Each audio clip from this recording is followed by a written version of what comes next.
Hi,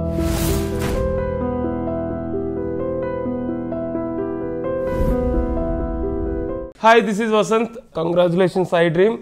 1 million subscribers reach అయింది. చాలా హ్యాపీగా ఉంది.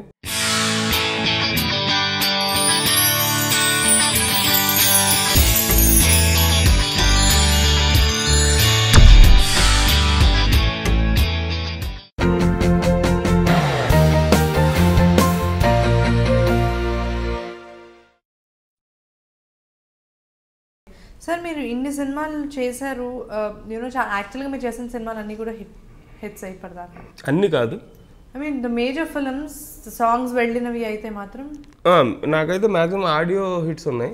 సినిమాలు 2 సినిమాలు. సార్ అది మీరు నమ్ముతారా? యాక్చువల్లీ మీరు ఆడియో మంచి, ఇప్పుడు ఆడియో హిట్ అయిపోతుంది, సినిమా కొన్నిసార్లు ఆడదు, అప్పుడు ఆడియోకి లెవెల్ అది పడిపోతుంది అని నమ్ముతారా మీరు? అది మనకి ఇండస్ట్రీకి ఉన్న కర్మ, అది మనకు భరించక తప్పదు. అంటే సినిమా హిట్ అయితే మన పాట బాగోపోయినా మనం హిట్ కొట్టేసినట్టే.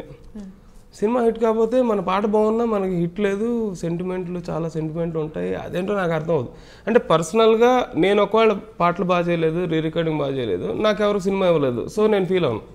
బట్ నా వర్క్ నేను 100% చేశాను, సినిమా ఆడలేదు. నాతో పాటు ఇంకో 24 క్రాఫ్ట్స్ ఉంటాయి కదా, దాన్ని అందరి మీద రుద్దటం కరెక్ట్ కాదంటున్నాను. అంటే ఎవరి సెంటిమెంట్స్ వాళ్ళకు ఉంటాయి, బట్ అదేంటో మన ఇండస్ట్రీ కర్మ అది. నేను కాదు, నాలా చాలామంది అన్ని క్రాఫ్ట్లోని వాళ్ళ పని చాలా సిన్సియర్గా చేసిన వాళ్ళు చాలామంది ఉన్నారు. బట్ సినిమా ఫ్లాప్, ఆయన చేసిన సినిమా ఫ్లాప్, ఆయన ఏం చేస్తాడు?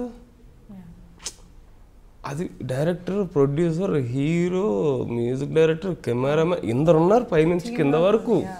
అన్ని క్రాఫ్ట్స్లో అతనేం చేస్తాడు? అతని పని బాగానే చేశాడు కదా.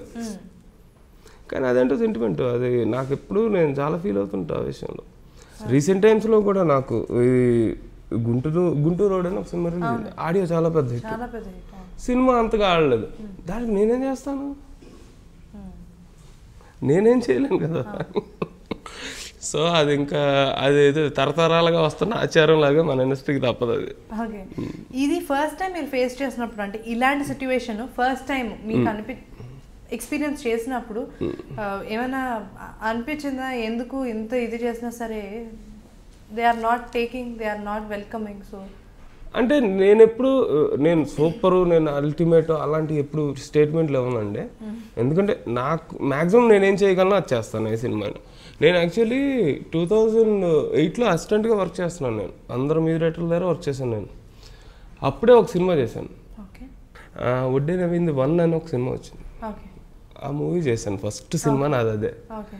సో సినిమా బీభత్సమైన డిజాస్టర్, పాటలు చాలా బాగా వచ్చాయి.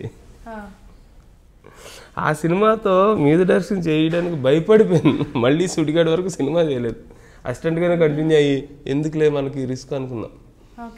దాదాపు ఒక 5-6 ఏళ్ళు అసలు మ్యూజిక్ చేయలేదు నేను. మళ్ళీ ఎప్పుడో సుడిగాడప్పుడు మళ్ళీ స్టార్ట్ చేస్తాను, మడత కాజా, సుడిగాడు 2 చేసి. అది డెఫినెట్గా ఎవరికైనా బాధ అనిపిస్తుంది. నా పని నేను బాగా చేసినప్పుడు నా వర్త్ని నాతోనే కంపేర్ చేయమంటున్నాను నేను. ఇప్పుడు హిట్ రేంజ్ అనేది అది నా చేతిలో లేదు, అది ఏ టెక్నీషియన్ చేతిలో ఉండదు. కెమెరామెన్ ఆయన విజువల్ ఎంతవరకు బాగా తీశాడు, ఎంత న్యాయం చేశాడు, దాంతో అతన్ని పోల్చుకోవాలి. సినిమా ఫ్లాప్ అయ్యాయి, కెమెరామెన్ వద్దని. సినిమా ఫ్లాప్ అయితే ఆడేం చేస్తాడు? అలా ఇది అందరు టెక్నీషియన్లు ఫేస్ చేసేదే, కానీ తప్పదు అంతే. ఇలా మనం మాట్లాడుకుని బాధపడటం తప్పితే దీనివల్ల ఉపయోగం కూడా. Sir coming back to Vaisakham, ఈ సినిమాలో యాక్చువల్లీ అందరికీ తెలుసు రాజ్ గారు అండ్ జయ గారు ముందు సినిమాలు అవన్నీ చూసుకుంటే అగైన్ చాలా కొన్ని ఇయర్స్ తర్వాత అగైన్ షీ ఇస్ బ్యాక్. ఇప్పుడు ఈ సినిమాలో ఈ స్టోరీ పరంగా చూసుకుంటే మీకు ఫస్ట్ నరేట్ చేసినప్పుడు మీకు అనిపించుంటాయి కదా, ఓకే నరేట్ చేస్తున్నప్పుడు కొన్ని ట్యూన్స్ కొన్ని ఇవి మీకు అనిపిస్తుంటాయి యాజ్ ఎ మ్యూజిక్. అలా అనిపించిన ట్యూన్ దీంట్లో ఏమైనా పెట్టడం జరిగిందా? ఫస్ట్ మీకు ఇలా నాగ్గా అనిపించిన వెంటనే పెట్టేసింది అది భానుమతి సాంగ్. అవునా? అది చెప్తున్నప్పుడే వచ్చిందా సార్? హీరోయిన్ పేరు చెప్పిన వెంటనే కంపోజ్ చేసిన పాట అది, అది ఇమీడియట్గా అయిపోయింది. యాక్చువల్లీ సినిమాలో ఫస్ట్ కంపోజ్ చేసిన పాట అదే, భానుమతి. అది వెంటనే స్టోరీ నేరేట్ చేశాక ఒక 2 daysలో అది అయిపోయింది పాట. అది చాలా బాగా వచ్చింది. ఈ సినిమాకి అయితే మెయిన్గా రాజు గారు, జయ గారు మేడం చాలా ఎసెప్ట్ ఉంది. ఆవిడ కూడా చాలా కేర్ఫుల్గా తీసుకుంటారు సినిమా, చాలా క్లీన్గా ఉంటుంది సినిమాలో. అంటే మనం ఫ్యామిలీ అందరితో కలిసి హాయిగా వెళ్ళొచ్చు, భయపడక్కర్లేదు ఎక్కడేమి ఉంటుందో అని. ఎక్కడేమీ ఉండదు, అంతా బాగుంటుంది. సో అంత క్లీన్గా ఉంటుంది సినిమా. తర్వాత ఈ సినిమా వరకు అయితే కాన్సెప్ట్ కూడా చాలా ప్లస్. లవ్ స్టోరీ ఉంటూనే లవ్ స్టోరీని మన సోషలైజ్డ్గా చేసుకొని చుట్టుపక్కల ఉన్న వాళ్ళ అపార్ట్మెంట్లు ఈ కల్చర్ అంతా ఉంది, దీన్ని అంతా బాగా ఇన్వాల్వ్ చేసి ఒక చిన్న మెసేజ్ ఇచ్చారు. అది సెకండ్ హాఫ్ చాలా బలం ఈ సినిమాకి. ఇంకా రాజుగారి సంగతి మీకు తెలిసింది, ఆయన అసలు కాంప్రమైజ్ అవ్వరు. ఈవెన్ రీ రికార్డింగ్ కూడా ఆయనకి ఒక 2 రీల్స్ ఏదో కొంచెం నాకు డౌట్ ఉంది వస్తుంది, మళ్ళీ చేసేయండి, నేను మళ్ళీ డబ్బులు ఇస్తాను.